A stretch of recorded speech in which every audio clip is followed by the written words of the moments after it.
Have you ever found yourself in a conversation where the other person seems intent on overwhelming you with sharp words and a challenging attitude? A seemingly simple issue suddenly becomes tense as every word you say is twisted, countered, as if their sole purpose is to push you to your limits. In moments like these, it's easy to let emotions take over. You react angrily, respond harshly, and end up feeling disappointed for not staying true to yourself. But what if I told you there's a way to handle these situations? A way that allows you not only to maintain your composure, but also to steer the conversation in the direction you want. Stoic philosophy offers tools to help you master your emotions and communicate more effectively, not through confrontation, but with skill and calmness that compels the other person to reflect on their behavior. In today's video, I'll share 6 powerful communication strategies inspired by the principles of Stoicism. These strategies will help you maintain dignity and confidence in every conversation, reduce tension, and make the other person reconsider without resorting to arguments. Most importantly, you'll learn to take control of the situation without losing your inner peace. Think about the moments in life when you felt cornered, misunderstood, or on the verge of losing control. How different would your life be if you could navigate these challenges with self-discipline and clarity? Get ready to apply these strategies and experience the power of calmness in action. If you enjoyed this video, please consider leaving a like and subscribing to the channel. It means a lot to us. Thank you for your support. Let's begin this journey together, right now. Number 1, identifying implicit assumptions. Let me tell you a familiar story.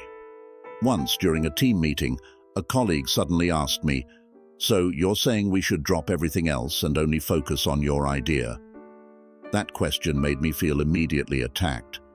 I had never said that, but the way the question was phrased made it seem like I was dismissing other ideas. At first, I wanted to react immediately to defend myself, but I realized that if I did, I would unintentionally agree with the implicit assumption they had set, that I was someone who didn't respect others' opinions. I knew I needed a different approach, because reacting emotionally would only make me lose control of the conversation. So, what is an implicit assumption? In daily communication, we often encounter questions or comments that contain implicit assumptions, things the speaker takes for granted as true and subtly traps you into agreeing with them. For example, when someone asks, "Do you really think you're better than everyone else?" they are implicitly asserting that you believe you're superior to others. Or when someone says, "You still hold on to those strange ideas," what they're actually implying is that your ideas are strange and you're stubborn. These implicit assumptions are dangerous.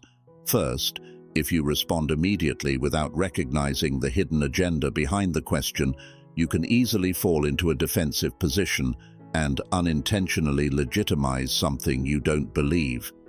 Second, it draws you into the direction the other person wants, causing you to lose control of the conversation and feel cornered. This is why identifying and breaking implicit assumptions is a crucial skill to protect yourself in communication. The Stoic philosopher Epictetus once said, "It's not what happens to you that matters, but how you react to it that determines everything." This philosophy provides us with a smart approach to handling questions with implicit assumptions. To escape this trap, there are 3 steps you can apply. The first step is to pause and identify the implicit assumption.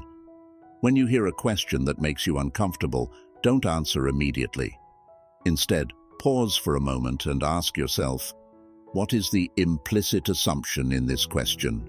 For instance, when someone asks, "Do you think you're better than everyone else?" The hidden assumption is that you actually believe you're superior to others. Recognizing this prevents you from being swept away by emotions and responding hastily. Next, you need to respond instead of react. Rather than answering immediately and falling into the trap, clarify, or counter-question skillfully.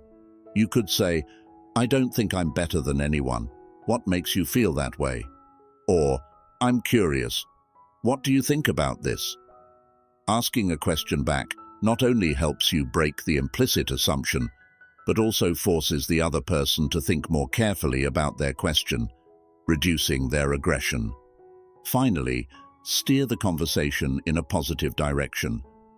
After breaking the assumption, you need to maintain the flow and guide the discussion back to its proper focus. For example, you might say, "Actually, I believe everyone has their own strengths. I'm very curious to hear your perspective on this."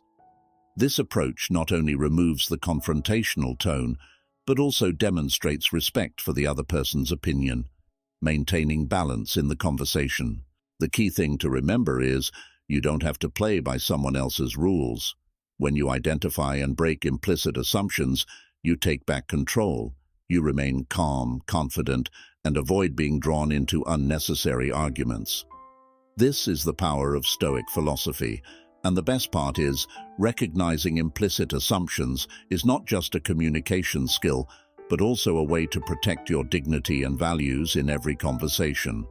However, sometimes the problem doesn't stop at implicit assumptions. There are moments when others deliberately distort your words, turning what you said into something entirely different to attack you. How do you handle such situations? This is the focus of the next strategy: escaping the trap of word distortion. I remember once when you were discussing increasing the use of technology in the company, and a colleague said, "So you're saying we should fire all the staff and replace them with machines?" Hearing that, I felt angry. Clearly, I never said that. But as soon as the anger appeared, I also realized something.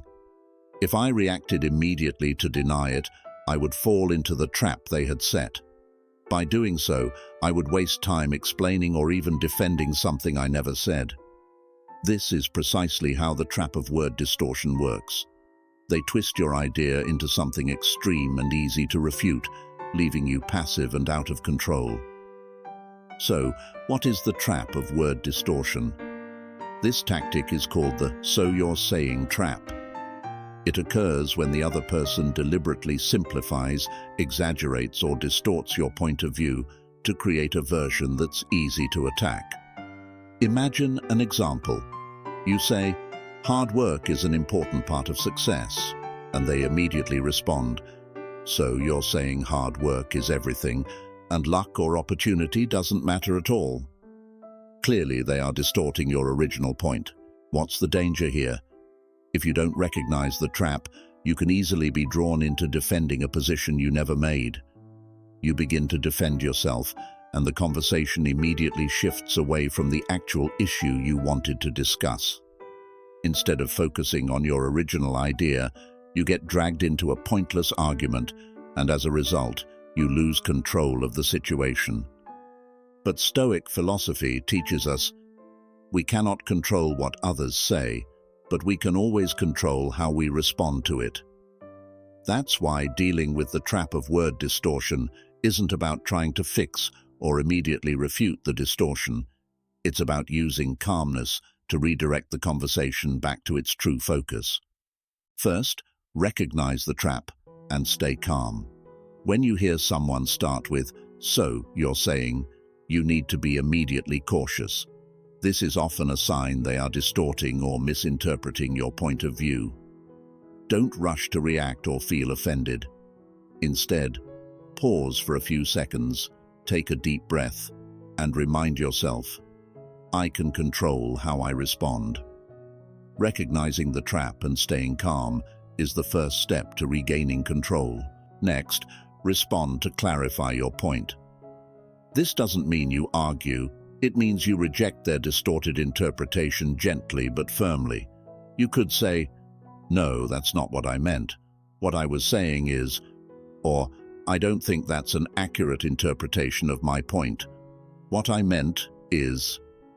By emphasizing your original idea clearly, you prevent them from controlling the conversation while maintaining calmness and confidence. Finally, redirect the conversation with questions. If they continue to distort or misunderstand, you can ask questions to make them think about their interpretation. For example, you could say, "I'm curious. Why did you interpret it that way?" Or, "Could you share more about why you think I meant that?" These questions not only dismantle the distortion, but also tactfully bring the conversation back to the main point you wanted to discuss. The important thing is that a Stoic practitioner always remains calm and doesn't let anger or frustration guide them. Remember, the trap of word distortion only works if you let it control your emotions. But when you stay calm and clarify your point, you not only escape the trap, but also demonstrate confidence and inner control. Stoic philosophy reminds us, you don't need to defend things you never said. The power is always in your hands. Use it to turn difficult conversations into opportunities to share your true ideas. However, the problem isn't always limited to someone distorting your words. Sometimes they will attack by bombarding you with a series of rapid-fire questions, trying to confuse and overwhelm you. How do you handle this situation? Let's move on to the third strategy: handling a barrage of rapid-fire questions. Have you ever found yourself in a meeting or conversation where the other person bombards you with a series of rapid-fire questions, relentlessly attacking you? I remember a team meeting where I had just presented an idea for improving workflow, and a colleague immediately questioned, "Where's the budget? What if it fails? Do you think this is more important than other projects?" The barrage of questions kept coming, giving me no time to think. I felt completely overwhelmed, as if I were facing a series of blows without any tools to defend myself. When I tried to answer immediately, I became flustered, unconvincing, and quickly lost control of the conversation. This situation is all too familiar because rapid-fire questioning is a psychological tactic often used to put you on the defensive. The other person doesn't wait for you to respond, but instead throws out questions, sometimes irrelevant, sometimes contradictory, all intended to create psychological pressure. When faced with this, it's easy to feel overwhelmed.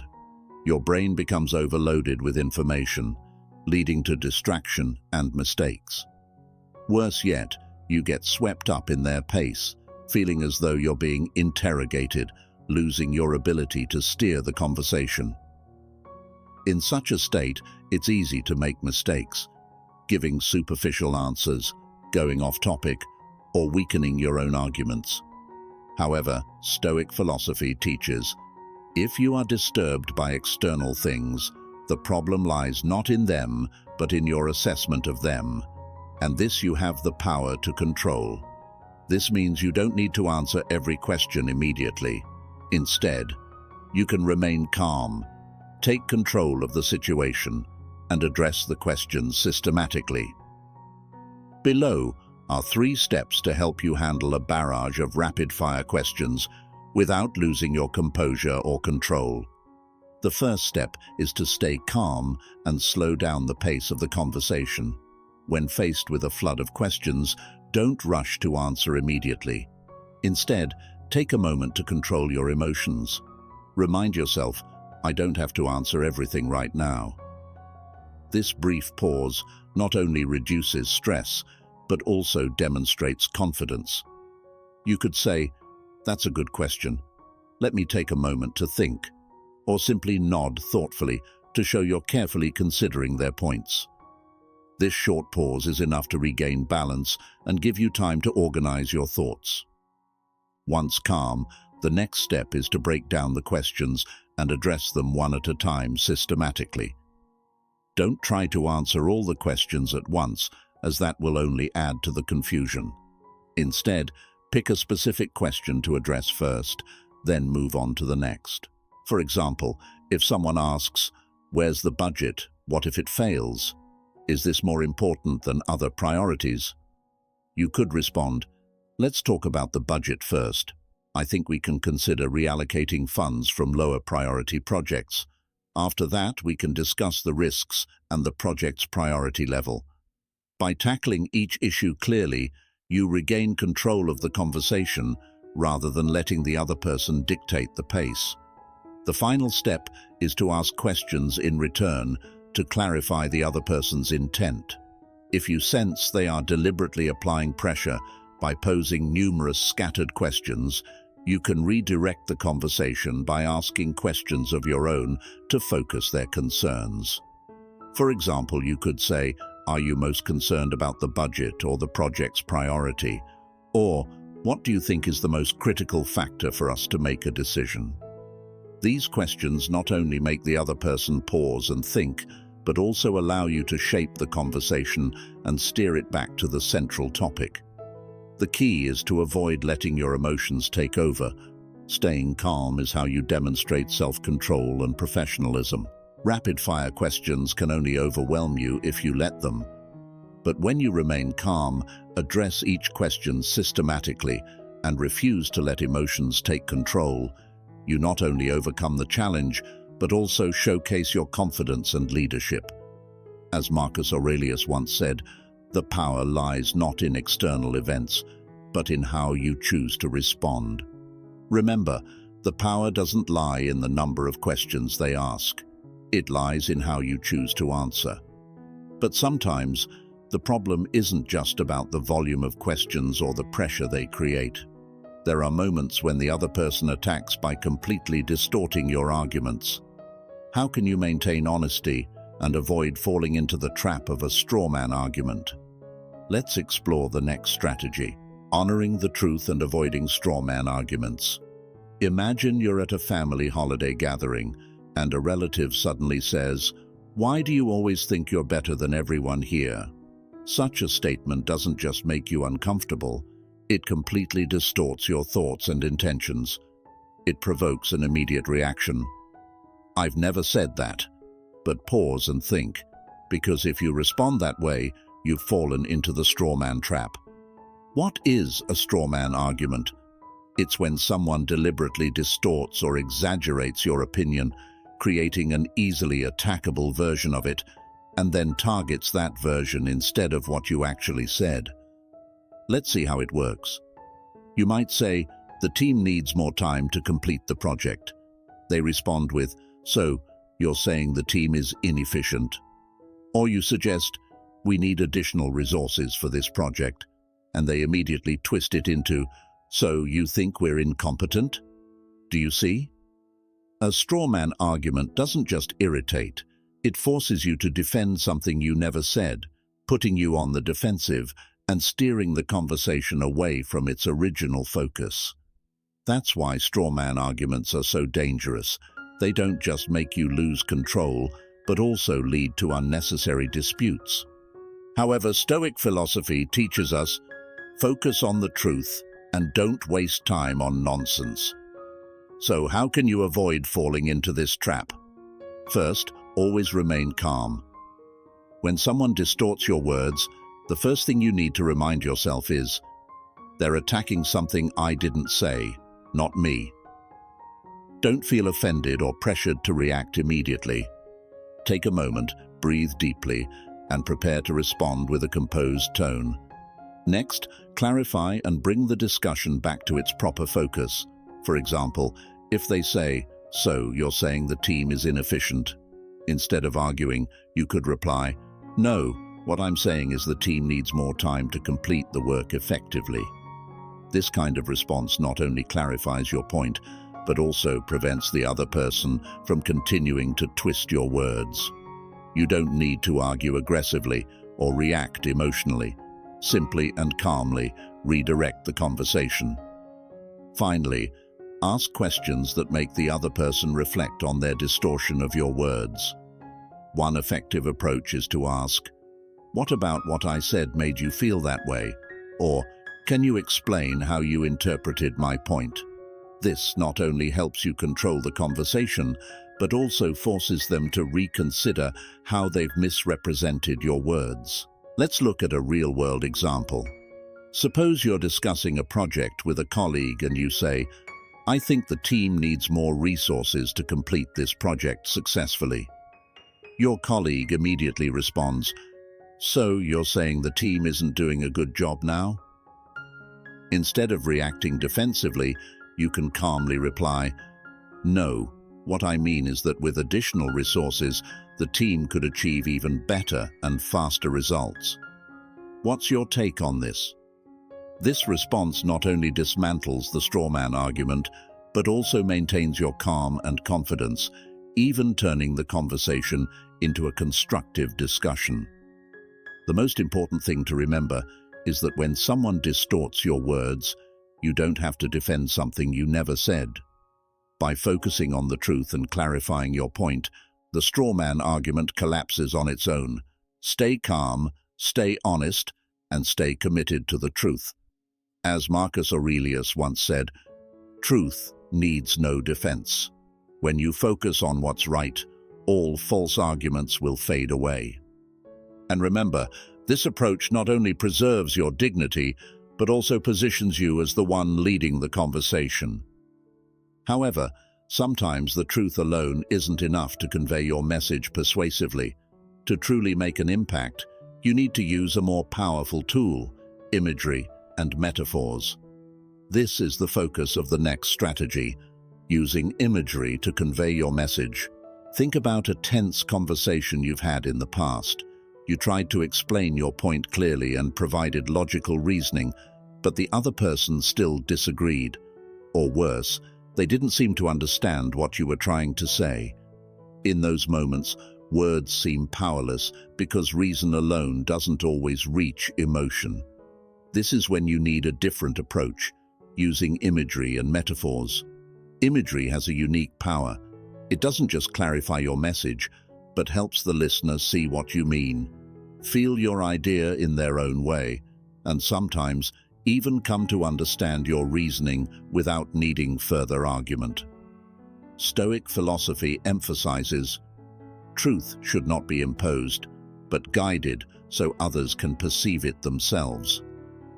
Epictetus once said that instead of struggling to persuade, we should find ways for the truth to reveal itself. Imagery is the perfect tool to achieve this. Imagine you want to help someone manage their anger. Instead of saying, "Don't be angry, it's bad for you," a statement easily dismissed, you could use a vivid and emotionally resonant image. Anger is like a fire. If you don't control it, it will burn everything around you. But if you know how to harness it, it can warm you and light your path. Instantly, this image not only illustrates the dangers of anger, but also inspires them to think about how to turn it into a positive tool. I remember a time at a park when I saw a father scolding his son for spilling a bottle of water. The child stood silently, his head bowed, his eyes filled with shame, while the father grew louder and angrier, as if his frustration was spiraling out of control. The atmosphere between them became so tense that passers-by glanced over, their faces reflecting both discomfort and concern. I stood there for a moment, feeling the tension between the father and son, and decided to step in gently. I looked into the father's eyes, waiting briefly for him to notice me, and then said softly, "Have you ever thought of anger as being like a stirred-up pond? The more you stir, the murkier the water gets. But if you let it settle, everything becomes clear again." My words caught him off guard, as if he had never heard a metaphor like that before. He paused, visibly surprised, and turned his gaze from me to his son, who stood silently beside him. Without saying anything further, the father let out a long sigh, a clear sign of release. His anger seemed to subside at that very moment. Instead of continuing to scold, he sat down next to his son, placed a hand on the boy's shoulder, and spoke in a calmer, gentler tone. I couldn't hear what he said, but I noticed the boy's expression change, from fear and shame to a sense of reassurance. That moment didn't just help the child feel more respected. I believe the father also learned an important lesson. Anger doesn't have to be a destructive fire. It can be controlled and transformed into a positive force if you allow it to settle. The wonderful thing about imagery is that it not only clarifies ideas, but also opens the door for the other person to reflect on their own. For example, when someone is worrying about things beyond their control, instead of saying, "Don't worry, you can't change it anyway," a phrase easily dismissed, you could say, "Worrying is like carrying an umbrella on a sunny day. You think it will prepare you for rain, but in reality, it just makes you more tired." The image of the umbrella not only helps them understand the futility of worrying, but also makes them feel understood rather than lectured. Additionally, using imagery can help you handle tense situations with ease. Imagine being harshly criticized by a colleague about your work. Instead of reacting defensively, you could say, "I think every workflow is like a boat. It needs adjustments to align with the current and the wind. We're just figuring out how to steer this boat faster." Instantly, you not only diffuse the tension, but also shift the conversation from criticism to a discussion about solutions. However, using imagery isn't just about creativity or eloquence. It must come from sincerity and empathy. An image only has power when it accurately reflects the situation and helps the other person feel respected. As Seneca once said, "The goal is not to impose your thoughts on others, but to help them discover the truth for themselves." That's why the most effective imagery is always open-ended, allowing the listener to draw their own lessons and make personal connections. And remember, your words don't need to be sharp weapons to counter others. Instead, let them be a bridge that connects differences and leads to understanding. When you use imagery, you not only make your message easier to grasp, but also create a deeper sense of connection with the other person. This not only helps them understand your idea, but also makes them more willing to collaborate and work with you toward a solution. However, imagery is just a tool. To truly persuade and foster agreement, you need to take an even more important step, helping the other person realize that they've agreed with you all along. They just haven't recognized it yet. This is the focus of the final strategy, leveraging common ground, the key to building understanding and cooperation. Have you ever felt that every argument ends in confrontation, even though both sides might actually be working toward the same goal? Often, the root of the problem doesn't lie in the differences, but in failing to recognize the common ground, the shared values and goals that truly connect the two parties. If we could point out that both sides aren't opposing each other, but are simply approaching the issue from different angles, how might the conversation change? Leveraging common ground is the key to moving from a state of confrontation to collaboration. This not only helps reduce tension, but also turns conflicts into opportunities to build relationships. It is a vital communication skill to ease the atmosphere, increase connection, and find more effective solutions. Imagine you're debating with a colleague about how to implement a project. You might think you're defending your idea, while your colleague believes they're protecting the company's best interests. But if you look deeper, you'll realize that both of you actually want the best outcome for the project. Finding common ground here would help both sides see that the real goal isn't winning the argument, but finding the best way to achieve shared success. Why is leveraging common ground important? In heated debates, it's easy to fall into a confrontational mindset, each side trying to defend their position without realizing that both might be aiming for the same destination. When this happens, the conversation stops being a cooperative effort and becomes a battle of who's right. But the truth is, in most situations, there's always a shared value or goal that both sides have in common. If you can recognize that and skillfully highlight it, you'll not only reduce tension, but also transform a contentious debate into an opportunity for collaboration. In every argument, there's always a hidden common ground, a value or goal that both sides share. Remember, communication isn't a battle to win, but an art of creating understanding and connection. When you practice finding common ground, you not only become a better communicator, but also build stronger, more sustainable relationships. Empathy and cooperation are the foundations for progress in all relationships, whether professional or personal. Ask yourself, what do you need most to effectively leverage common ground? The answer lies in listening, understanding, and staying calm. Simple, yet incredibly powerful skills to connect with others and turn conflicts into opportunities for collaboration. Thank you for taking the time to follow along and join me on this journey of exploring valuable lessons today. I hope that the insights shared in this video not only bring you new knowledge, but also inspire you to apply them in your daily life.